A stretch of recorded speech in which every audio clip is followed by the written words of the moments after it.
as soon as he got the one yes, he loved it. His self-esteem went up, and his like confidence went up, and he's like, I did my one sale. Okay, now I want you to go after 10 sales. You see how you sold one sale and it wasn't perfect. You didn't have your menu ready. You didn't, but you did it. So now Yes. you can do it with 10. And then the next month, guess what? I want you to do 100. It's just breaking it down into like chewable pieces and telling them progress, not perfection. Hello, everyone. Welcome back to the Bridge Podcast, and thanks to each and every single one of you that come back every week to listen, learn, and grow. Now, you all know how exciting it is to pack up your bags, say your goodbyes, and travel across the globe to start life in a new country. But the thing you often don't realize is that there are some unique challenges that you will encounter in your new country. Now, each week on this podcast, I get to talk to the leader of an organization that provides settlement and integration services, or I get to talk to individuals whose stories and purpose and mission is so inspiring that I want to get to share their stories with you and have conversations that empower the community. Well, my guest today wears a lot of hats. My guest today is Miss Karla Briones. Karla, so you are a TEDx speaker, you are an immigrant, you are an entrepreneur, you are one of the top 25 winners of Canada's Canadian Immigrant Award for 2022. And you have lots of businesses. So I checked a lot of them out. And I'm really honored to have you here today. Thank you so much for coming on the platform. Well, thanks for having me, Ida. That's quite the introduction. Well, so last week I watched a video with my husband along with millions of people across the world. A video which moved a lot of us to tears. And I actually watched that video after having already reached out to you to bring you onto the podcast and then realizing that you were actually the brain behind the pitch. It actually just solidifies that for me. I want to play a little clip of that for you and for our audience, the people who might not know what we're talking about. Is that okay? Yeah, go for it. Dragons! That is hello dragons in my native language from Cameroon. My name is Gilles Tchianga. I'm from Toronto, and our company name is Taltis Foods. We are here to ask for $60,000 in exchange for 10% of our business. Taltis Food is a food manufacturing company that offers unique, authentic, and healthy African-related products. That's a lot of products. I'm going to try them. Many years ago, I came to Canada, and very soon I started suffering from homesickness. 12 years later, I'm living in one of the most multicultural cities in the world, and yet African products are nowhere to be found. Dragons, today I'm about to show you how you can become an African cuisine chef in a minute. Nice. All right. Okay, so I'm not going to play the entire clip. For those of you who are listening, you can find that online. It's on TikTok. You would find it on Taltis Foods website, I think. But what most of you don't know is that Karla is actually the brain behind the pitch.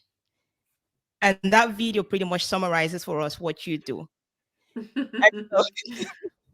That's one of the things that I do. Yes. Oh yeah, one of the things. Okay, so please tell me more. Yeah, so I met Gilles, and I've been working with Gilles for 2 years now. So I met him. He was participating in a program that was specifically for BIPOC entrepreneurs, and I'm part of this program as a workshop facilitator, and then I also work through this program as a mentor for up and coming entrepreneurs. And we basically got matched. We got paired up, and I was, I struck a conversation with him, struck a friendly relationship with Gilles, and and I was able to, he was able to. We were actually working on a pitch for that program, for that particular program that he was participating in. And he got the grant. I think he was pitching for like $5,000. He ended up getting the grant. And then we stayed in touch over 2 years, just kind of like, our mentorship agreement had ended, but I continued it just because I really saw something in him. And then in the summer, I think it was back in July, August, he comes to me. He's like, hey, sister, I call him my brother from another mother. We have a really good relationship. He's just a beautiful person. And he's like, I'm thinking of pitching to the Dragon's Den. And I'm like, okay, so let's do it. What do you need from me? He's like, well, I need help with the pitch. You helped me craft a winning pitch the last time, and I wanna do it again with you. So yeah, so it was pretty intense. It was literally 2 weeks of back and forth every single day, working working on the pitch, making sure that he would have the right wording. And then it was very cooperative. So I didn't write it out on my own. Like we worked on it together, and some things would land better with him and some things wouldn't. And then at the end we came up with this beautiful I think it was 90 seconds in total, like a 90-second pitch. But the funny thing is that he wasn't, so he ended up getting a spot, but he ended up getting a what's it called? Like an on-call spot. So basically what that meant is that he was on call. So that means he didn't actually get a spot to pitch at the Dragon's Den. He got a spot, if somebody ever dropped out, like if somebody didn't show up for the spot, then they would call him last minute and they would say, hey, come in and you can do your pitch. So he wasn't really in the Dragon's Den. And then a friend of mine and I started saying, you know what, like start calling the producer every day. As the time of taping would come closer and closer, we're like, call the producer, make sure that you stay top of mind, make sure that you tell her that you're still interested, that you still want to like try to get a spot on that show. And at the 11th hour, basically the producer was like, okay, Jill, like, yes, I get it, you want to be in the show, pitch me your product or pitch me what you have to pitch. And like all of a sudden, he turned on and he delivered that pitch to the producer on the phone. And then when he finished, the producer was like, oh my God, we need to get you on the show. Like you need you need a spot on this show. So the producer did some, her producing magic, and a couple of hours later, she called him back and says, you're on, like make sure that you prepare everything because you're on in 2 days on a Sunday, and you're pitching the Dragons. So that was sort of his first big win. It's like, oh my God, I have an opportunity. To pitch the Dragons Den. And then the day that he pitched, it was crazy. He called me after the pitch and he's like, Karla, we did it. We got a deal. And I wasn't supposed to say anything because obviously they swear you to secrecy. But yeah, so he ended up getting a deal, and like I was crying and he was crying, and it was just, like it was a lot of work.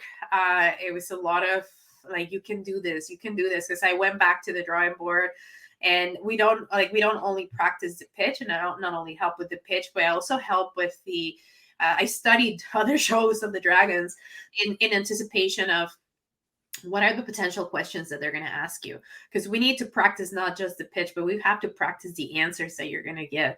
So I thought of 1.5 million questions that they would ask him. I looked at other shows with similar products or like food product businesses, and I came up with a list of questions, and I'm like, and this is how you're going to answer them, and let's practice the answer over and over and over so that when you're there, nothing catches you by surprise.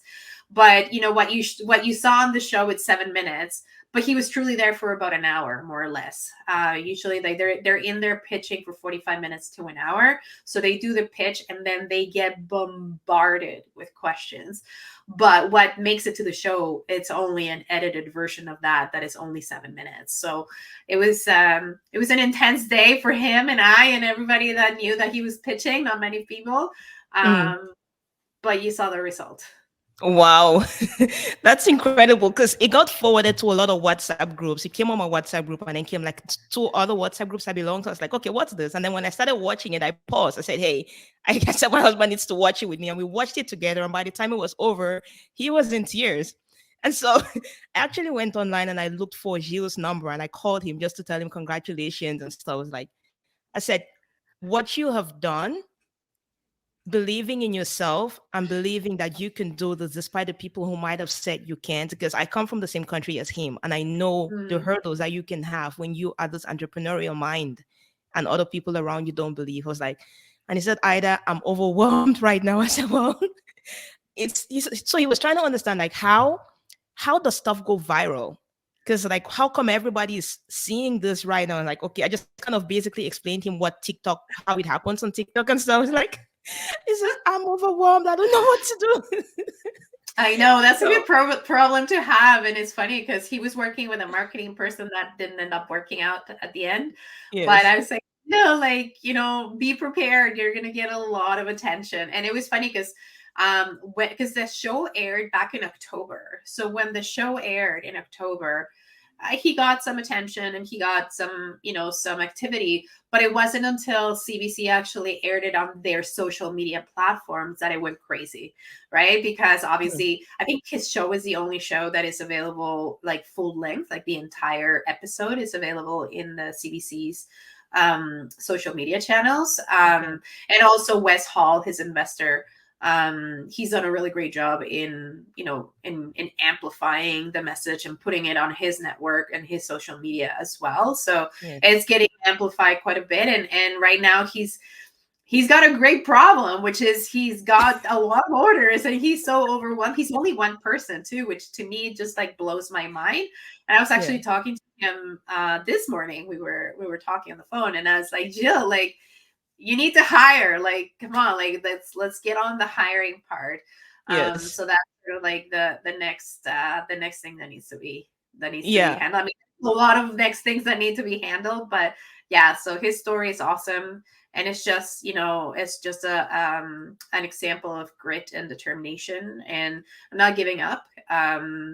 Because he actually, during the pandemic, so he had his business before, during the pandemic he actually had to shut it down, and then he used the pandemic to go back to the drawing board, to work on his repackaging, on his marketing, like redo everything from scratch. And and it worked. It paid off. yeah. That speaks to the resilience that you need, which I think is something you mentioned you saw from your parents, because you said your parents came here. They came over here when you were 18, right? Mhm. And they were Yes, I already was. professionals back in Mexico, and you guys came over a 5-day trip on a U-Haul all Yes. the way to Canada. So Yes, we did. it's testament to the resilience and determination that you have seen there. But I think it translates a lot to you because you also translate that or transfer that to the people that you work with. So talk to me about that move to Canada and your journey to becoming Karla Briones. Yeah, it was crazy. So I was I was 18, and my parents had their business. Well, my dad is a veterinary doctor, my mom was a school teacher. And they had established their lives in Mexico, but because I'm from the north, where back in that time, it was pretty dangerous, like all of the drug lord wars and the drug cartels, from the north of Mexico, bordering with Texas, which is where I'm from. That was when it was beginning, and it was not safe.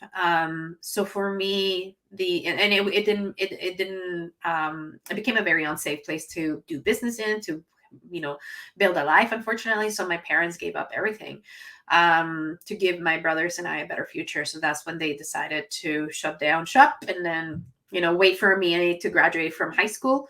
And then after my graduation, we drove here. And for me, um, my parents were 48 and 45 at the time, which I think about it, I'm 43 right now. So I've been here for a while.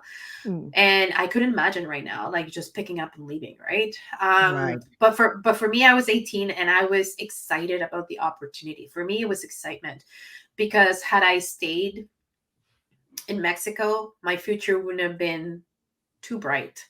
My future would have been plagued with unsafety, uncertainty, violence, and all of those things that, at the end of the day, they force immigrants to leave their countries.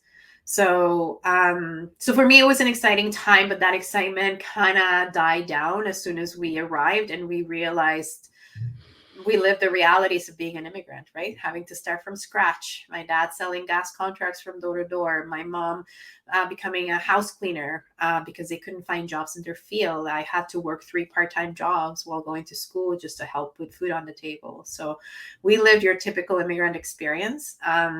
and it was tough. It was really tough growing up like that. But it also, I also saw how my dad, would study every single weekend to recertify, like to take the exams to recertify as a veterinarian doctor. My mom ended up going back to school at the same time that I was going to university, for her to become a laboratory technician.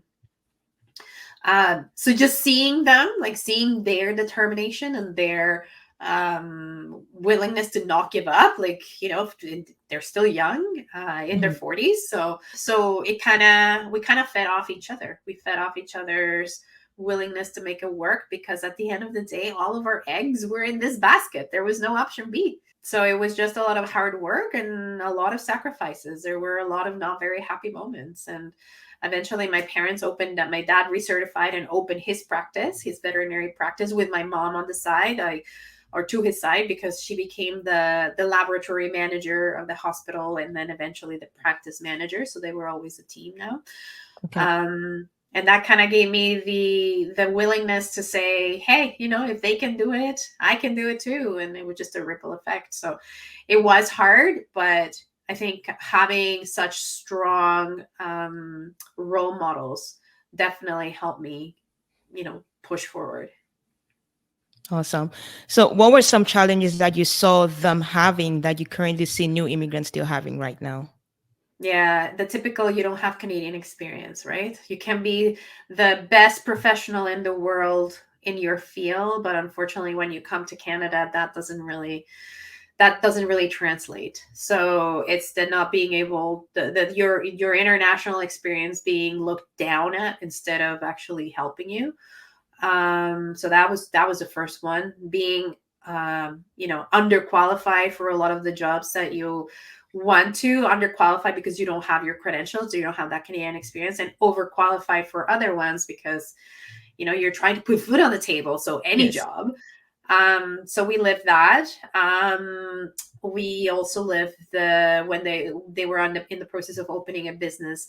When we come to Canada, credit history doesn't migrate with us. So trying to get a loan was near impossible.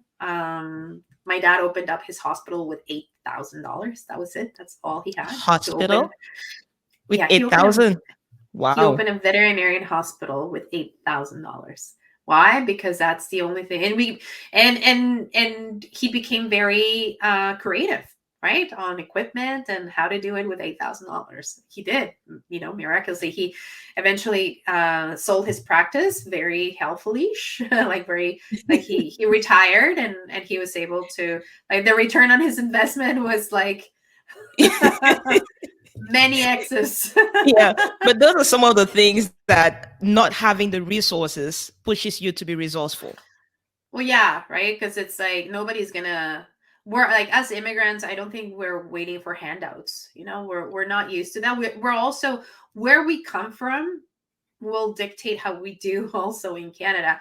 I come from a country where I'm not used to the government helping me, where we're used to being very self-sufficient out of necessity. It's just instinctively, like, we need to be very resourceful to feed our family, to stay alive, because because the government has never provided us anything, and nobody has, there is no social assistance program. There's nothing in the country where I'm from. Mm-hmm. So when we come to this country, we're known, and we're very self-sufficient and self-reliant, which sometimes is to a detriment, because especially when we don't know that there are all of these programs available, we try to do it on our own when we shouldn't, but we don't know any better. Yeah, but that's part of what the new immigrant communities are doing, right? Those associations that provide welcoming service d'accueil, what's it called? I'm saying it in French. The welcoming, what's it called? The settlement agencies. Settlement agencies. I'm in Quebec, so it's French that's coming to my head. The service d'accueil. Sorry. Yeah. Okay, they didn't exist back then, the settlement agencies. I think they were just starting out, so we literally had no one. So as an 18-year-old then, I'm sure there were things that were like drastically different from there to here. How did you navigate, because I see a lot of parents are struggling with that, right? Parents who bring their 17 or 16-year-old here, and then all of a sudden, like, the child The suddenly just, clashes. yeah, exactly. So how do we navigate that, and how was it Oh for my you? God. I think nobody teaches you how to be a parent, right? So I Yeah. wouldn't want to be in that situation again as a child or as a young adult, or I wouldn't want to be in that situation as my parents. Why? Because, well, first of all, as immigrants, or at least myself, I always want to make my parents proud, right? Like I always want Mhm. to make sure that they understand that their sacrifices are worth it. I was 18, so I was a little bit more mature about it. And But it was hard. And when I was going through university, because I came in after high school, then I started university. So I came in July and I started university in September. So there was not a lot of time to kind of get used to the environment. Mm. But it was hard. It was so tough because I was going to university in this very, what I thought was very liberal university, and all of these things that I got exposed to, and I started learning that I hadn't been exposed to back home. But then I'm living with my parents, so it's like I'm living in two very different worlds. So at school I'm in Canada, and at home I'm in Mexico. Like I'm back in Mexico, right? And I'm expected to act a certain way, and to keep my traditional upbringing, when the reality is that my reality is very different. So it was very, very tough. It was like being in limbo, because I'm neither from here and I'm not from there anymore. And I'm sort of in a weird situation where I don't feel, this, my parents are trying me to, like, to do. It's like it's unrealistic. It's unrealistic because I don't live in Mexico anymore, and I don't feel 100% Mexican anymore. But then I go to university and I see all of this different way of life that I also don't feel I belong to. Mhm. I feel that it's so different. And so, yeah, I don't know. Like, the answer to your question is I don't know. I would I don't love to know. know the answer. But but to say that is hard is an understatement, as a child going through all of these changes. And I think what I would have wished to have heard from my parents is, I understand that, that what you're going through must be really hard, and it must be very hard to feel like you belong, that you belong in general, either in our traditions or in, the new environment that you live in. But you don't go to Mm. school to be a parent, right? Like, those are the words that I would have liked to have heard. Mhm. But it's hard. It's really, really hard. It's just, where do you belong? Yeah, because the truth too is, at the same time, they're dealing with their own new Exactly. reality, right? They come from being these professionals, and now they're like, okay, I'm just trying to get by in a new country. And there's Yeah. usually that point at which is like, why did I even leave? But if you're leaving Yeah. from a place that is in turmoil, then you don't have that option of going back. It's just, you have to make it work here. Exactly. When you sold everything, where there's nothing to go back to. At least that was our reality. There was nothing to go back to. So it was Yeah. there was no option B. But yeah, I Yeah. can't imagine what my parents must have gone through, like dealing with a child that is like, all of a sudden, instead of, breaking her curfew because because curfews are dumb. And then also trying to, like, provide for the family in a country that is not being as friendly to you as you thought that it was going to be. So yeah, I cannot imagine. All right. So talk to me about the top 25 Canadian Immigrant Award. So this is given to people who have achieved certain things in Canada, correct? Yes, it was incredible. It's actually hosted by the Canadian Immigrant magazine, which is a publication in the Toronto area. And I mean, it's kind of crazy. When I went to the awards, I don't think I realized the magnitude of that event. There were like, Miss Adrienne Clarkson, who's an older, governor general for Canada. She was once named, with the same title. There's actors, there's like all of these people that are immigrants to Canada, and they're recognized for their contributions to Canada in one way or another. The cohort or fellow winners, the other 24, there were really like high up directors of universities, of Canadian, like whole Canadian universities. There were people involved in like hospitals, like the administration of hospital, like hospital directors, one of them from the Toronto area. There were acclaimed dancers, acclaimed actors.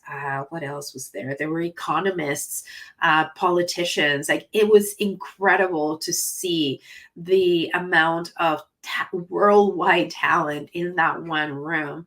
And it was just an incredible experience. For me, I was recognized for the entrepreneurship. So on the entrepreneurship side of things, which is, I don't know if you've heard of Peace by Chocolate, Tarek Haddad. No. So he's a great immigrant entrepreneur. You should have him on your show. Peace by Chocolate, you said? Peace by Chocolate. They just made a film about him and his story. And the story of his family. He wrote a book about it. So he was like 2 years ago, he was the winner of the same award that I'm winning. And I'm like, wow. Oh my God, like it's insane. I didn't understand the scope and the magnitude of it. So, wow. But it was such a great experience and such a great reminder. Like, we had the Prime Minister deliver a message. Like, it was big. We have the Minister of Immigration and Refugee Canada at the event. Like, it was a huge event.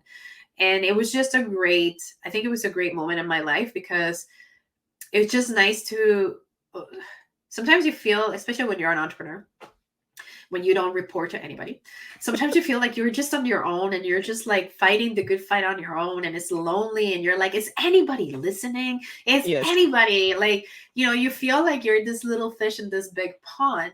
So to be recognized at that level, to me personally, it was like, holy moly. Okay. So all of these years that I've been, running my own businesses is one of the things that I do, but like putting like the thing that I got recognized for was my work with immigrant entrepreneurs and helping them open, grow, and scale their businesses. It's like, okay, the message is getting out there, right? Like it is like, I'm not just this little fish in a big pond that nobody is, that nobody cares about. So that the issue that I am trying to promote and help and bring, a spotlight to, which is the need to help underrepresented entrepreneurs start, grow, and scale their businesses, and the value that we bring to the Canadian economy is huge if there is support available.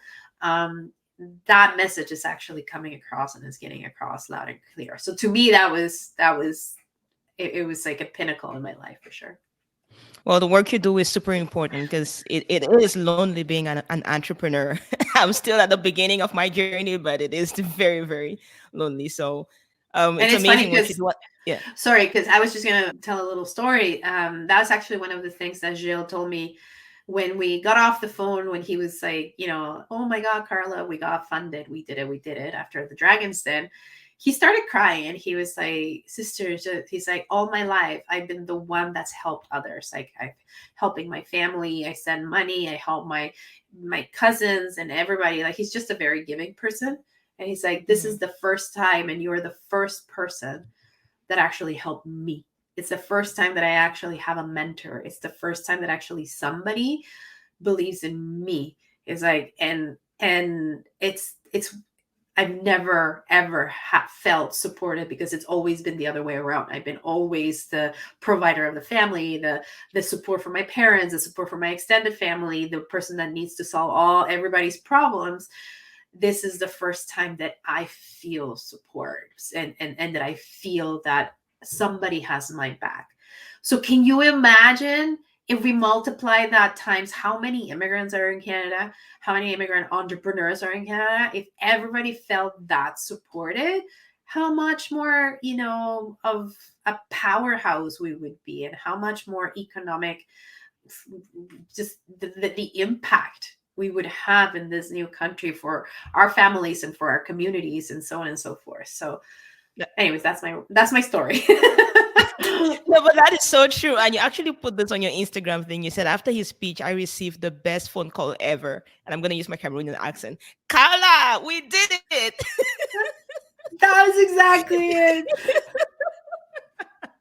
So Wes invested in my company. So yeah, when I read that, I was reading it in my head in Gilles' voice, like, Karla, we did it. It's like, oh my God, this is That's exactly it. awesome. So I do see that you have a program which is it's either just starting or it's relaunching. The one Yeah, so for I launch it immigrant. twice a year. Okay. Talk to us about that. Yeah, so I have so 4 years ago, when my father sold his business, in order for him to sell his business, we had to actually backtrack 13 years worth of a lot of things, accounting, legal, and whatnot, just for a mistake he made at the very, very beginning. And he lost a lot of money doing that. And then in 4 years ago, it was like, oh my God, like had my dad had somebody by his side when he was starting out, telling him how things are done in Canada, we would have avoided all of this problem and all of the financial losses that he ended up going through. So, and I had already opened my own businesses. So I own Global Pet Foods, 2 stores of that. I owned a restaurant. And I already had gone through the process of opening businesses and now have fairly successful businesses for 13 years now. So I'm like, what if I create an online academy, like the Immigrant Entrepreneur Academy, where I can, talk about the different topics of opening a business and how to do it, the right way or as properly as possible. And that's what I did. So it's a 7-week online program. It launches twice a year. So I run it in cohorts. It's 7 weeks. People can, there are recorded videos. Every week they get, released. And the thing is that once a week, we meet live online, and then that's an opportunity for students to ask questions about the material or ask questions about their specific business, but also have a community of other students who can provide input, who can provide ideas. I'm also there. So I'm there in every live. So I can provide ideas, I can provide connections. But then the really cool thing is that I also bring subject matter experts of whatever topic we're discussing. So if the videos were all about accounting, for example, then I bring in an immigrant entrepreneur who's made it in Canada already, who is an accountant and has his business in accounting. Why? Because it's easier to relate to a fellow immigrant entrepreneur. And that immigrant entrepreneur will understand what it's like to be an immigrant entrepreneur. But also, if and when these students decide to open a business, they already have a trusted contact of an accountant who can help them out. I brought in bankers, people who work in lending inside of banking, who are immigrants. Why? Because again, it's, it can be intimidating to go to a bank and not knowing how to even ask for a loan. So then this person came and he usually comes and he talks about, if you go to the bank, this is what you need to come with prepared. This is what we're probably going to ask you. And this is probably what we're going to want to know. So at the very least, these students end up the course with connections because now they have a loan person, business loan banker in their connections, and everybody opens up. Everybody's like, follow me on LinkedIn, connect with me on LinkedIn, ask me any question you may have in your journey, and I'll answer them. So it's about connecting these students with real immigrant, either professionals or entrepreneurs, in order to help them in their future journey as well. So it's 7 weeks. It's the Immigrants Developing Entrepreneurs Academy, or IDEA, or Immigrant Entrepreneur Academy. And I launch it in cohorts. So you have to enroll and then be with a group of people, because again, entrepreneurship is lonely, and being an immigrant is very lonely too at the beginning. So if you are an immigrant entrepreneur and you don't have community around you, that's, it's really tough. Yeah. So I try to build the community and then bring the education aspect, and then the connections of all of the different individuals that will play a role in your journey. So that's a very long answer. I like it. But it's And cool. Like the people that have gone through that program, they've gone and opened, their businesses. Actually, one of them right now, I just saw on Instagram, she got featured in a big food magazine here in the Ottawa area, and she owns actually a Nigerian bread company. okay. And now, like, she's making Nigerian bread sexy for the Ottawa community, right? Like a big, it's a really big magazine in the Ottawa community for foodies and like food and beverage. She just got featured there, and Wow. it's like, and she came to Canada. It's crazy. Her story is awesome. She's gonna be my next Dragon's Den person. She came to Canada. And 6 months after landing into Canada, she sends me an email and she's like, I want to be in your course. So it turns out that I was launching the course shortly after. So she did her course. And within, like, she finished the course in 7 weeks. And after week 7, her business was up and running. Wow. And this was 2 years. No, yeah, 2 years, because it was the middle of the pandemic. So this was 2 years ago. And now, she's baking up a storm. She's selling in grocery stores. She's like doing it right and scaling faster than she had no support at all. It's priceless what you would do with a mentor by your side. Yeah. Wow. 2 years? Exactly. My goodness. I'm thinking 2 years into my journey in Canada. What was I doing? Right? Oh my God. Yeah, right? I came here 12 years ago, right? Yeah. And yeah, that's and then it's priceless. funny because I started to separate my cohorts, because people from Nigeria, I don't know, like I'm in awe of people from Nigeria. They're super entrepreneurial. Yes. I have cohorts from people from Nigeria that are in the pre-arrival stage. So they haven't even arrived to Canada. They're doing their paperwork and everything, and they know that they're coming because they've already submitted everything, and they're with, got some good news from IRCC. They're just waiting for paperwork and whatnot. So they're enrolling in this course so that when they come to Canada, they already know. Wow. They already have contacts. So it's like, yes, that's amazing. My goodness, I give it up for the Nigerians. So they're Yeah, I neighboring know. countries. Oh my I goodness. know. Wow. So do you Who want to has work the with best people in- jollof? That's the question. What's the best jollof? Yep. You know what? Who Gilles has has the put best that jollof thing. rice? Gilles has put it to rest because Nigeria has been saying it's them and Ghana is saying it's them. And now it's like, oh, Cameroon just won it because the Dragons confirmed it. Anyways. Oh my God, that's good. So you do have a name that you call your immigrant entrepreneurs. You call them impreneurs. That's Impreneurs. an Immigrant interesting name. entrepreneur. And so those are the people who are part of your team, I mean, it's your just a mentoring team. term. It's just a term that I came up with. It's not really like, you're an impreneur in my eyes, you're an immigrant entrepreneur. So All right, cool. So in KB Consulting, is that your main business? well, the easiest way to explain that business is, that's what I want to be when I grow up. That's the business. That's my baby. It started as a passion project, helping like my consulting business. But it's what I love doing. I still have my other businesses, but I have a great team. Again, I've had them open for 13 years. They're self-sustainable. Like they have general managers and whatnot, so that I can focus my attention on KB Consulting. And in the IDEA program, or the Immigrant Entrepreneur Academy, it's sort of like a leg of KB Consulting. But with KB Consulting, I also deal with, so I have the online programs arm. Then I have the one-on-one immigrant entrepreneur coaching. So there's others that don't really want to do an online program. They would much rather work with me on a one-on-one basis. So I have services for that. But then I also work with organizations. So there's a lot of government organizations, non-for-profit organizations, settlement organizations that have programs to give and provide newcomers different skill sets.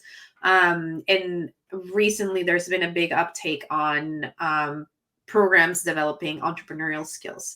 So they call me, and then I help develop the programming. So I develop the programming, and then sometimes I would also execute part of the programming. So it's like, that's like a consulting arm for like government, not-for-profit organizations. Then I have the one-on-one with clients, and then I have the online programs as well.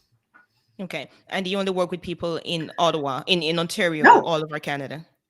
Oh, no. I've had clients from coast to coast. I've had clients from Newfoundland all the way to Victoria Island. So no, because it's pretty remote. Like I mean, with technology, you can actually do wonders with your clients. Yeah, awesome. And so what's the best way then for people to reach you, and who are the kind of people I know it's immigrants, but like what's okay, let me frame it another way. What does it take to succeed as an entrepreneur in Canada? What does it take to succeed as an entrepreneur, as a general entrepreneur in Canada? Immigrant entrepreneur. Okay, so it's a combination of things. Determination is one. Strategy is another one. And connections, unfortunately, is another one. But and it's like a combination of all of those. So it's having access to a source of networking or a mentor. That's one of the things. But also being open to do things differently from what you're used to. And that's the biggest issue. That's the biggest piece that I have to kind of break through from the get-go when I have new clients, that especially those that have had businesses in their countries, they come to Canada and they want to open their business.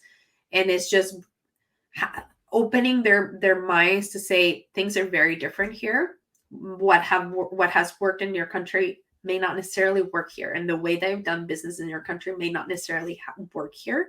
And having that willingness and openness to try new things, and then grit, like determination to keep trying. And if something doesn't work, keep trying either the same thing but different in a different way, or moving on and keep trying.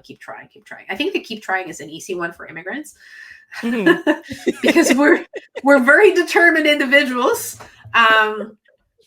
It's just the ability to be open-minded about change and be strategic about that, and then having a source of either a network or a mentor or somebody that you can trust that is going to connect you with Okay. everybody else. Great. And for a lot of people, I find because I do get some people who come to talk to me, and it's like they come to me for like financial coaching, right? Because they have a mounting amount of credit card debt and they're trying to pay that. But they do have this business idea. It's like, I want to do this business, but I can't do it because I need to spend time here because I need to pay my bills. Is that something that you commonly find when people come to you, and how do you help them navigate that? Yeah, I get a lot of people who want to open a business but have no money or no access to financing. But have this very big, lofty dream of the type of business that they want to open. And the way that I explain it to them is like, okay, that it doesn't mean that you can't do it. It just means that it might take you a little bit longer to get to that lofty dream. I'm never going to squash anybody's dreams. I'm never going to say, forget about it. But I'm always going to push them to think about different ways to get to that dream. And the way that I explain it is like, okay, maybe you want to have like the Tesla version of that business, right? The big business, shiny, and they imagine, you can even taste it or see it and feel it when they're explaining it to you. But getting there is like, whew, you have to be realistic. And then I always challenge them. It's like, okay, I'm not saying you're not going to be able to do this, but what can you do right now to get you closer to there? What can you start right now? What car can you start driving right now to get you to drive that Tesla? Maybe it's going to be a beater, Ford Fiesta, tiny little car, which is nothing. There's nothing wrong with that. It doesn't have the bells and whistles of the Tesla version that you think about. Yes. But it's going to get you closer, and you're going to be able to grow it organically. Perhaps you're going to be able to work on the side, like to have a part-time job to start with that business. And it's going to be, instead of being the full-time big Tesla version of the business that you're thinking, it might have to start as a side hustle where, we have to be realistic. And if you don't have access to credit, or if you have a lot of debts and whatnot, it might not be realistic for this shiny thing, but I'm not going to squash your dream.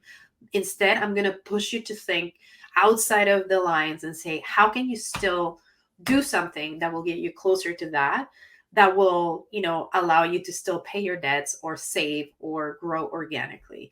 So, and it's going to require a lot of work because you're going to have to manage a full-time job or a part-time job plus a business and actually be diligent enough to do it. And if you really want to do it, you'll find a way of doing it and you'll find the time to do it.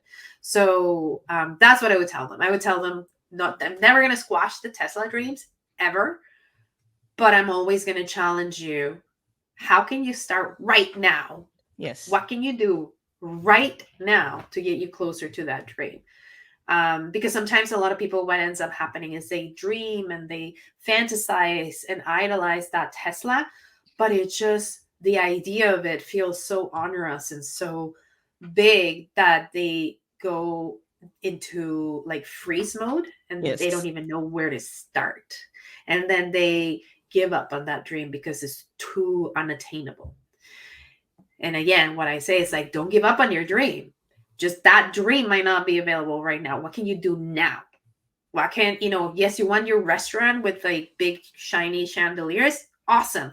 What can you do right now to get you closer to that? What can you start doing? Can you make, perhaps instead of a restaurant, do a commercial kitchen and do a ghost kitchen to get you started? Start with catering to get you started so you can start saving. And then eventually you're going to get your own place. So that's just an example, right? But yeah, I get a lot of people who want the big things. They don't have the money or have a lot of debt.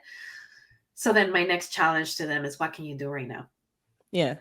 Well, that's a very good one because it's a version of that which I've said, but like on a really, really smaller scale. It's like, just go get the first client. It's like the person wants to, it's in line with catering, but they want to do like custom snacks, Cameroonian snacks kind of thing.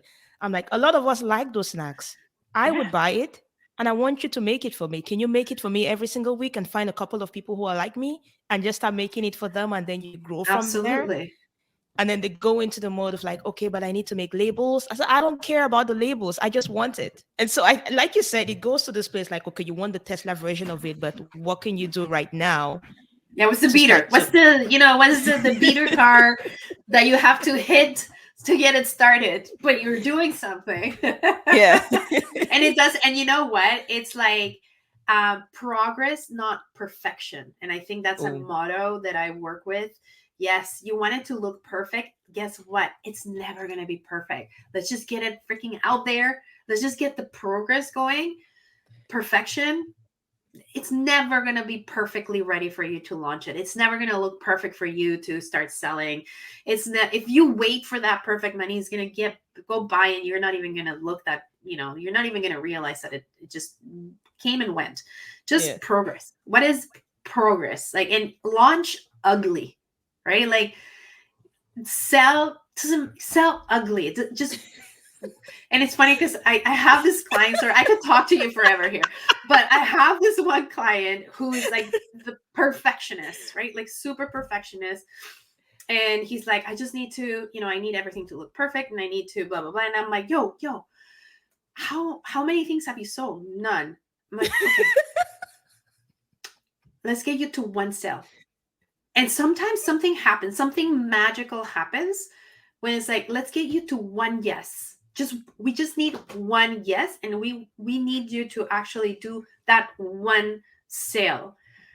And it's magical how all of a sudden, like but it needs to be perfect, but I need to have this and I need to have that. And then all of a sudden it's like, no, just one sale. I just want you to do one sale. That's it. That's all you're going to focus on for the next 2 weeks is just one sale. And it's crazy how much pressure. It's like a pressure cooker that, it's venting. It's like, oh, okay. So it's just one. Yeah. Just work on the one yes. And then as soon as he got the one yes, he loved it. His self-esteem went up and his like confidence went up. And he's like, I did my one sale. Okay, now I want you to go after 10 sales. You did one, you can do 10. And he's like, okay, I can work with that. I can work. And I'm like, you see how you sold one sale and it wasn't perfect. You didn't have your menu ready. But you did it. So now you can do it with 10. And then the next month, guess what? I want you to do 100. And then, and it's just like it's just breaking it down into like chewable pieces and telling them, progress, not perfection. And the So beautiful we'll work thing on is the that labels later. yeah. Yeah, And the beautiful thing is that the clients are going to give you feedback that you will use then to perfect the thing. Well, not perfect, but you're going to improve the next one. exactly. But if you're waiting for Exactly. perfect, then it's never getting out the door.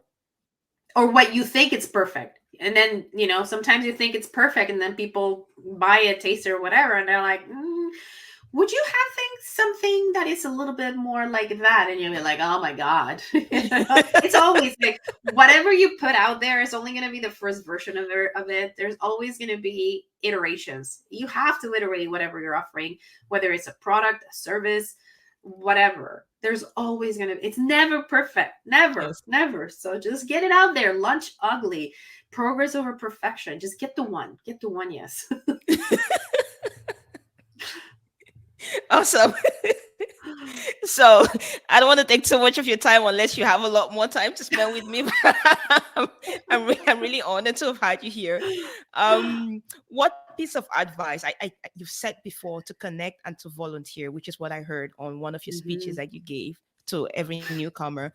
But what additional pieces of advice would you give to every newcomer, specifically newcomer entrepreneurs, in order to get themselves from where they are to where they want to be?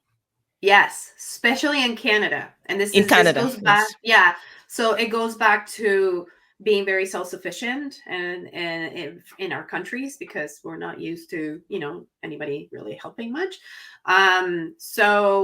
But in Canada, there are these magical places called small business enterprise centers.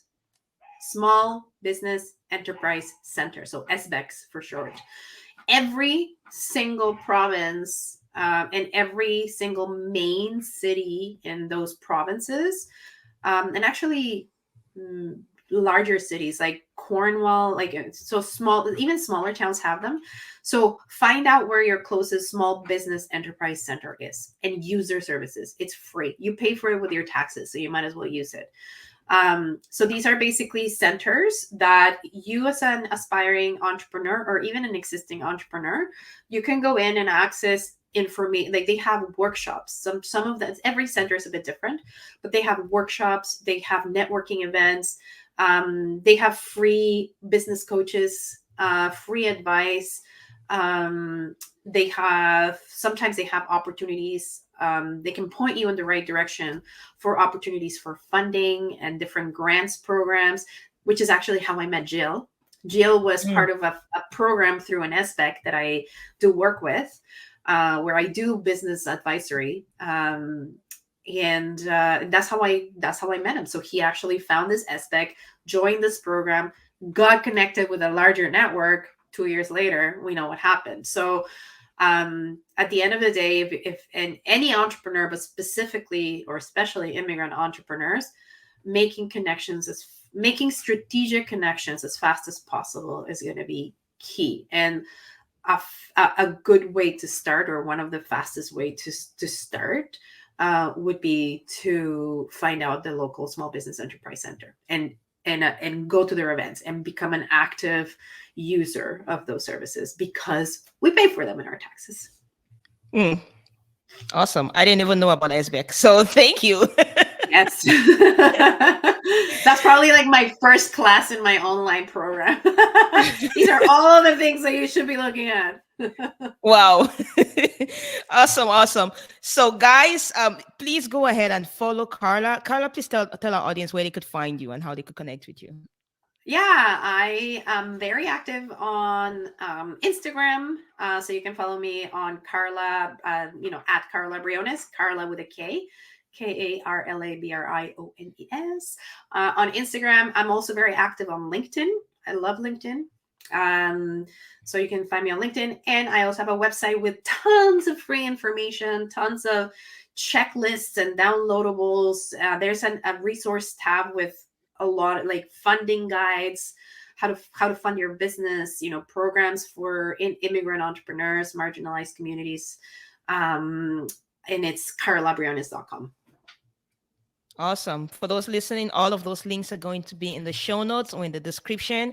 And please follow Karla and please reach out, connect, and volunteer. Those are the two pieces of advice Karla gave before. And in addition, if you are an entrepreneur, find your small business enterprise center, the one that's closest to you, and connect and use the resources that are available to you. Thank you so That's much, right. guys. And we're going to see you in the next episode.